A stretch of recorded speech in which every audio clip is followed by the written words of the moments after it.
and we're joined by another member of the 2012-2013 Clark Cup Championship team. It's Frankie DiChiara back then in 12-13. Now it's Frank DiChiara here joining us on the Zoom call. And let's start with that because the game-winning Clark Cup goal has your name pronounced DiChiara, but I was just talking to Zach Fish, and he said he found out years later that it's actually DiChiara. Does that matter to you at all? No, at this point, it doesn't really matter to me too much. Back in the day, when I was in Dubuque, and even before that, when I was playing juniors in St. Louis, I was a pretty young kid, and I was one of the younger guys on the team my first year in the North American League. So if somebody told me how to pronounce my last name, I didn't really stop them. So I didn't put up too much of a fight. So, and it kind of just carried over into Dubuque, and I was, I wasn't going to correct anybody there either. So. Now I'm a little bit older, so whenever anybody asks, I kind of just let them know. Well, we're diving into that 12-13 season, arguably the best team ever assembled in the USHL, and you were a part of that team. And I've started a lot of interviews with this question, but I want to start it with you as well, because how early on in that season did you realize there might be something special going on with this group? Yeah, obviously coming into the year, we know they had won the championship a few years ago. They, didn't win it the second year. Monty was there, and obviously Monty's got a pretty good resume, and the coaching staff just in general was great. And, coming into training camp, being I was an 18-year-old kid, 19-year-old kid, you don't necessarily know what to expect. Like, obviously there was a lot of good players at camp that year, and then coming into training camp, all the guys were pretty welcoming. Those first couple practices were tough, going through everything. And then right around the time we went to the Fall Classic, we all get on the bus, we go to Sioux City, and we're all a pretty tight-knit group already. We had a couple team building exercises that we had done. I think we had done a camping trip to somebody's cabin about an hour away. Monty and Coombsy set that up for us. Coaches were there too. So we were a pretty tight-knit group right from the start. We all got along pretty well. Once we took that ice in Sioux City for the Fall Classic, we knew we had an opportunity to do something special that year. You start the season off with 9 straight victories, and then your first losses, and even in regulation, you still get a point during your first loss. When you roll that quickly out of the gate, is there a feeling coming to the rink every single day that teams are going to have to play their absolute best just to have a chance to beat us? Yeah, absolutely. Obviously, winning's fun. So, we would come to the rink every day, and we'd put on our work boots, go to work, and, obviously Monty's has high expectations, or had a high expectation for us right from the start. And especially when you come out of the gate that quick, you got a big target on your back from everybody else in the league. So we knew we were going to have to bring our A games every time we played. But we knew that, with the system that we had in place, and, the guys that we had in the locker room, and, just the way we took the ice and prepared every day, that, we were going to be a tough team to beat no matter what, whenever we took the ice. Going down the list of names on this team, Mike Smatula, Peter Quinville, Shane Suth, Dylan Gambrell, Seamus Malone, Jared Privatera, Matt Benning, Michael Downing. It goes on and on and on. Was this the deepest team that you've ever been a part of playing hockey? Yeah, to that point, 100%. I had played just youth hockey growing up on Long Island, obviously played with some good players. Played with some good players in the North American League, when I played juniors here at home right before that. But then getting into Dubuque, obviously it's was the only Tier 1 organization, or Tier 1 league in the country at the time, and I think it still is. But so you're playing with the best of the best, and 100% it was the deepest team I had ever been a part of. It just seemed as if no matter who we played with on a nightly basis, whoever you were paired with on D, whoever you were paired with, your line mates up front, we all had great chemistry, and we all knew that, we were great hockey players. And, it didn't really affect us playing with a different guy at one shift and then playing with somebody else, completely different line another shift. So we had some pretty good chemistry as a team that year as well. Earlier in the interview, you mentioned something about the practices, and that's something that I've heard from other players as well. What was it about those practices that made them as intense as they were? Yeah, I mean, obviously we had we just said, we had a pretty deep team. So, when you got, that many talented players and that many hardworking players on one roster, it's a battle every night for a spot in the lineup. So, just coming to the rink every day, you knew your job was on the line, and it kind of forced us to, bring our A games for practice every day, and obviously you need to perform in the games as well. So the compete level was super high. Monty and Coombsy and Fieldsy obviously had high expectations for us in practice. They wouldn't kind of accept mediocrity for anything. So we were hoping to run everything in practice as close to perfection as possible, and then that would, obviously practicing that way would make it that much easier rolling over into the game.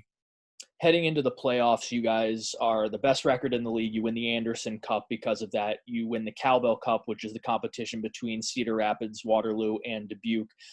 45 wins, 98 points, setting records or tying records almost throughout the season. What was the mentality, though, going into the playoffs? Because obviously the season restarts, and as much as you have accomplished, it doesn't really mean anything. So was the group still as confident, or was it almost a feeling of pressure because you were the odds-on favorites? Would have loved to hit 100 points that year. I actually forgot that we only hit 98. But, yeah, I think it was we were a pretty confident group going in. We were rolling during the regular season, had won the Anderson Cup with about 4 games left in the season. Obviously a tight race with Sioux Falls that year, I believe it was. But, we just knew we had something special right from the start. Like there was no, I don't want to say sense of urgency, because there obviously was, but maybe nervousness would be a better word. Like, we were a pretty confident group going into that first night against Muskegon at home. We had played them during the year, played them pretty well. We had prepared all week, whether it was doing video, brushing, fine tuning some things in practice. And then honestly, we just had, the group that we had was great in terms of we all hung out together off the ice. That was, like I said, one of the tightest groups we've had, whether I had however many guys on a Tuesday night at my billet house watching Sons of Anarchy at the time when it had first come out. There was probably anywhere between 12 to 15 guys there. We had poker nights during the week. We would, play Xbox together, whatever it was, just to pass the time. So that in itself was, unbelievable, an unbelievable experience. And then obviously we were willing to do anything for each other. So having that attitude going into the playoffs, we knew we were going to be a tough team to beat, and it was pretty fortunate to get it rolling that first series against Muskegon. And then in the second series, I think the attitude really shines through because, again, you go up 2-0, and then suddenly a long trip to Youngstown, 2 tight games, a couple injuries and sickness, and it's 2-2 heading back to Dubuque. How big was the attitude? How much of a factor did that play into Game 5? Because in talking with Zach Fish and a couple other players, he said that from the get-go, it wasn't even a question of who was going to win that game if you were watching it. Yeah, it was tough pill to swallow going playing Friday, Saturday, and then getting on the bus and driving 12 hours to Youngstown to play like Monday, Tuesday, or Tuesday, Wednesday, whatever it was, because the Cavelli sent out a concert. But no, it was coming to the rink for Game 5. Obviously it's the closest thing to Game 7 Stanley Cup playoffs you're ever going to get, or at the time anyway. Obviously some guys on the team have been able to experience that, but it was pretty special. We knew we had a great home record all year, playing in front of our fans in our house. Getting able to go through the same game day routines, waking up, getting to the rink, getting to skate in, getting the same foods, sleep, everything. So coming into the rink, obviously there might have been we were nervous a little bit maybe, but once we stepped out on the ice for warm-ups and once that puck dropped, we had the fans behind us. Monty had prepared us super well. And, we knew we were going to win that game. So it was, I think they scored the first goal and they disallowed it. They kicked it in. And then after that, it was kind of like, all right, like we kind of got to get going here. So we kind of just put the pedal to the metal and, we didn't let up until that final horn rang. Not to imply overconfidence or cockiness, but after you guys win that Youngstown series, is there a feeling of, all right, if we can accomplish this, if this is our toughest test, there's no real chance that we're going to let the Clark Cup championship slip through our fingers? Right. We knew we were that close. So it's, you're 3 wins away from, accomplishing your ultimate goal as a team that you set out for the first day of training camp. So we kind of knew that, they were coming in. We had finished the series on, I forget what day it was Saturday or something, but they had gone the full length with Sioux Falls. They've gone 5 games. We knew they were coming into our building on Friday. So we knew they might be a little bit tired. So we knew we had to kind of just establish ourselves right away. We had to come out right in the beginning of the game and, take it to them. Don't let them, don't give them an inch. So, I mean, I think they scored the first goal, but I still remember it pretty well. But yeah, they scored the first goal and then never really looked back. I mean, I think they were a high-powered offense at the time, so we knew they could score goals at will. I think we held them to 2 goals in the first 2 games. So, I mean, that was just a testament to the team defense that we played and just the attitude that we had that, we weren't going to be stopped. 2 wins in Dubuque, and then you head to Fargo, and obviously the mentality is you don't want it to come back to Dubuque. You want to win that as soon as possible. Before we get into that game-winning goal that you scored, the Clark Cup clinching goal, I want to go to a day or 2 before, and in talking with Zach Fish and a couple other players, they said there was a kind of an impromptu pool party that happened in a hotel in Fargo. What do you remember about that? How did that transpire, and what led to that?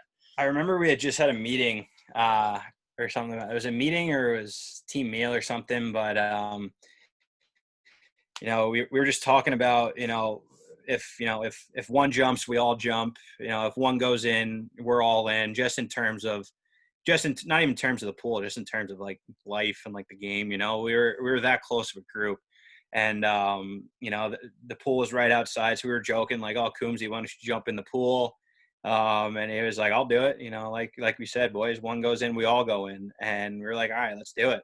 And he actually got it going and he jumped in the pool and then, it didn't take long for everybody to get in there. So it was pretty special. It was one of the memories I look back on a lot. I still have the picture of all of us in the pool. I think Fish took it. So, yeah, it was a really cool experience and one of those ones that you're never going to forget, or I'm never going to forget. And then another experience I'm sure no one will forget from that team is a night later, you guys are hoisting the Clark Cup on Fargo's ice.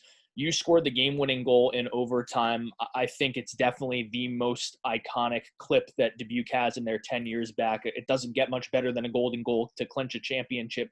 Exactly how much of that actual moment do you remember? Do you remember the puck going in? Did it all go black? How does that replay in your head? I kind of remember the puck going in. I don't really remember much after that. Obviously you're at the bottom of the pile and things are, things all are just kind of a blur at that point. The game's over. You just clinched it for the team and for the city and, and for myself individually, it was pretty special. But like leading up to it, I remember everything. We had a hard battle in the game. They scored the first goal. We got the next 2. Brandon Carlson to score, and then Shane Sooth on the power play. And then I was actually out there. It was me, Sooth, and Carson Kuhlman on the ice with, I believe it was McKenzie and Benning, where they tied it up. Went out to the point and kind of went to block a shot, and they passed it back down the wall, and I blew a tire, and they hit a guy in the slot, and it kind of went right through Artie's legs. And, there's 28 seconds left, 29 seconds left. We were kind of shocked. Like we were that close to winning and, having to go back into the dressing room and kind of resetting and just kind of being able to come back out with that same attitude.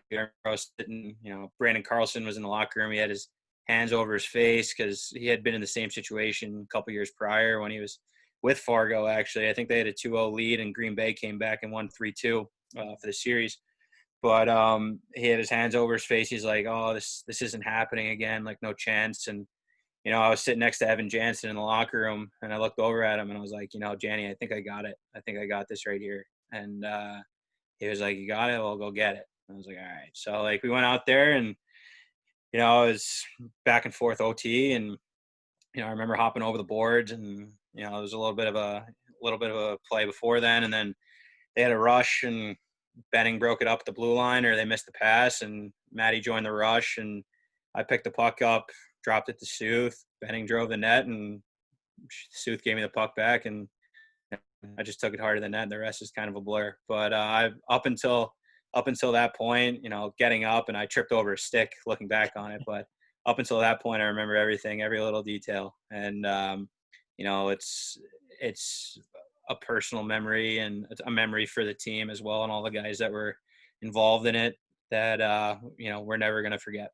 To put a bow on it, just an incredible season. Again, record setting in so many ways for individuals, for the team, some iconic moments. What was the celebration like coming back to Dubuque with the Clark Cup and with the fans? Because it's one thing to have that special feeling at the beginning of the year and have all those goals, but then to set out and accomplish every single goal that you wanted to at the beginning of the season. What was that feeling of completion to be able to come back and celebrate with the fans? Yeah, it just kind of came full circle. You know, you you come into the city. My parents and I, or my dad and I, had driven from Ronkonkoma, Long Island, New York, to Dubuque, Iowa. It was 16 hours, 17 hours, and then my dad took off, came back here with my mom, and then I had moved into a house with the Mons. Hadn't really had spoken to him a few times, and they were great people. I love them. I still talk to them all the time. Spoke to them a couple weeks ago, as a matter of fact. But yeah, and then you come into training camp, and it's your first USHL training camp. Coming from the North American League, it's a bit of a jump. But it's the coaches made us feel pretty comfortable.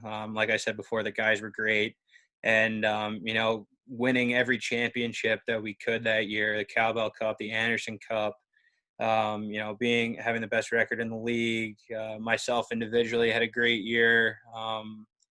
And that was obviously due to the trust that the coaching staff put in me and the confidence I had in myself. And then, being able to go out in the playoffs and, just do what we did, and then to put a bow on it, like you said, it was something special. And, the bus ride back was great. I don't think anybody slept on the bus ride back, however long it was, 10 hours or something. But, we had the cup with us, and, we knew we had accomplished everything that we had set out for. And it was a long, winding road, and a lot of ups and downs, more ups for sure. But, it was something special, and something that, to this day I remember. And it's one of the memories that I'll cherish for the rest of my life.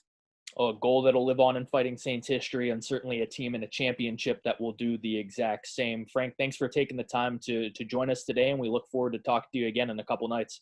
Yeah, absolutely. Thanks for having me.